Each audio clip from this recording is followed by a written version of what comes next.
उत्तराखंड के एक सीमांत गांव के शिक्षक थे जिन्होंने न सिर्फ 19वीं सदी में पैदल तिब्बत को नापा बल्कि वहां का नक्शा तैयार किया। ये वो दौर था जब तिब्बत दुनिया की नजरों से छिपा हुआ था और उसे फॉरबिडन लैंड कहा जाता था। वहां विदेशियों को पूरी तरह से आने की मनाही थी। पंडित नैन सिंह न केवल तिब्बत गए बल्कि वहां जाकर बिना किसी आधुनिक उपकरण के तिब्बत का नक्शा बना लाए। अगर आपको हमारी वीडियो पसंद आती है तो प्लीज चैनल को सब्सक्राइब शेयर लाइक करें। धन्यवाद। आइए जानते हैं पंडित नैन सिंह के जीवन परिचय के बारे। पंडित नैन सिंह रावत का जन्म उत्तराखंड के पिथौरागढ़ जिले के मुनस्यारी तहसील स्थित मिलम गांव में 21 अक्टूबर 1830 को हुआ था। उनके पिता अमर सिंह थे। उन्होंने अपनी प्रारंभिक शिक्षा गांव में ही हासिल की, लेकिन आर्थिक तंगी के कारण जल्द ही पिता के साथ भारत और तिब्बत के बीच चलने वाले पारंपरिक व्यापार से जुड़ गए। इससे उन्हें अपने पिता के साथ तिब्बत के कई स्थानों पर जाने और उन्हें समझने का मौका मिला। उन्होंने तिब्बती भाषा सीखी जिससे आगे उन्हें काफी मदद मिली। हिंदी और तिब्बती के अलावा उन्हें फारसी और अंग्रेजी का भी अच्छा ज्ञान था। उन्होंने अपनी जिंदगी का अधिकतर समय खोज और मानचित्र तैयार करने में बिताया। 19वीं शताब्दी में अंग्रेज भारत का नक्शा तैयार कर रहे थे और लगभग पूरे भारत का नक्शा बना चुके थे। अब वह आगे बढ़ने की तैयारी कर रहे थे, लेकिन उनके आगे बढ़ने में सबसे बड़ा रोड़ा था तिब्बत था, जहां विदेशियों का वहां जाना भी सख्त मना था। कई बार विफल होने के बाद उस समय के सर्वेक्षक जनरल माउंटेगोमरी ने यह फैसला लिया कि अंग्रेजों के बजाय उन भारतीयों को वहां भेजा जाए।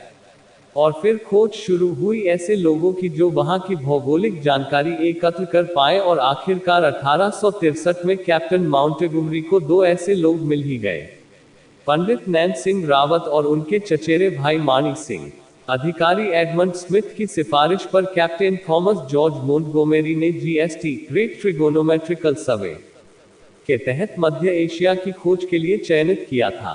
उनका वेतन 20 रुपये प्रति माह था। इन दोनों भाइयों को ग्रेट ट्रिगोनोमेट्रिकल सर्वे के देहरादून स्थित कार्यालय में 2 साल तक प्रशिक्षण भी दिया गया था। अब सबसे बड़ी चुनौती ये थी कि आखिर दिशा और दूरी नापने के यंत्र तिब्बत तक कैसे ले जाए जाए, और पकड़े जाने पर तिब्बती इसे जासूसी मानकर मौत की सजा भी दे सकते थे। आखिरकार दोनों भाइयों को ट्रेनिंग के लिए देहरादून लाया गया और ये तय किया गया कि दिशा नापने के लिए छोटा कंपास लेकर जाएंगे और तापमान नापने के लिए थर्मामीटर। हाथ में एक प्रार्थना चक्र था जिसे तिब्बती भिक्षुक साथ रखते थे, और दूरी नापने के लिए एक नायाब तरीका अपनाया गया। नैन सिंह के पैरों में 33 इंच की रस्सी बांधी गई ताकि उनके कदम एक निश्चित दूरी तक ही पड़े। हिंदुओं की 108 की कंठी के बजाय उन्होंने अपने हाथों में जो माला पकड़ी वो 100 मनकों की थी ताकि गिनती आसान हो सके। एक माला खत्म होने का मतलब था कि वे कुल 10,000 कदम चले होंगे, यानी उनके द्वारा एक माला में 5 मील की दूरी तय होगी। नैन सिंह रावत काठमांडू के रास्ते व तिब्बत के लिए निकले और मानी सिंह कश्मीर के रास्ते तिब्बत के लिए निकले।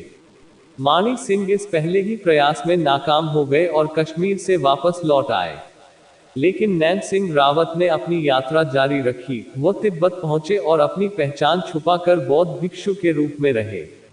पंडित नैन सिंह ने काठमांडू से लेकर लासा और मानसरोवर झील का नक्शा तैयार किया। इसके बाद वो सतलुज और सिंध नदी के उद्गम स्थलों तक गए।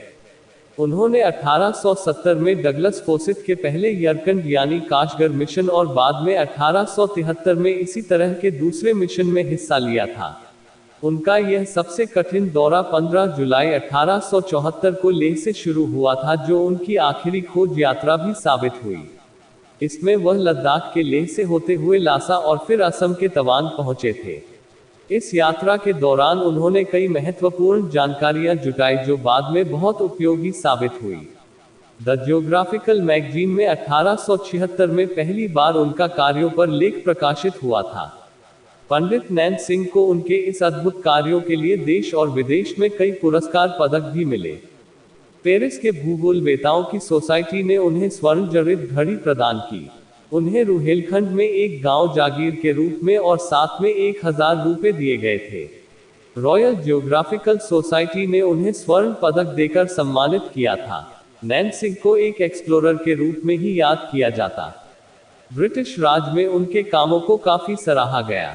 इसके अलावा उनके कामों को देखते हुए companion of the Indian empire का खिताब दिया गया।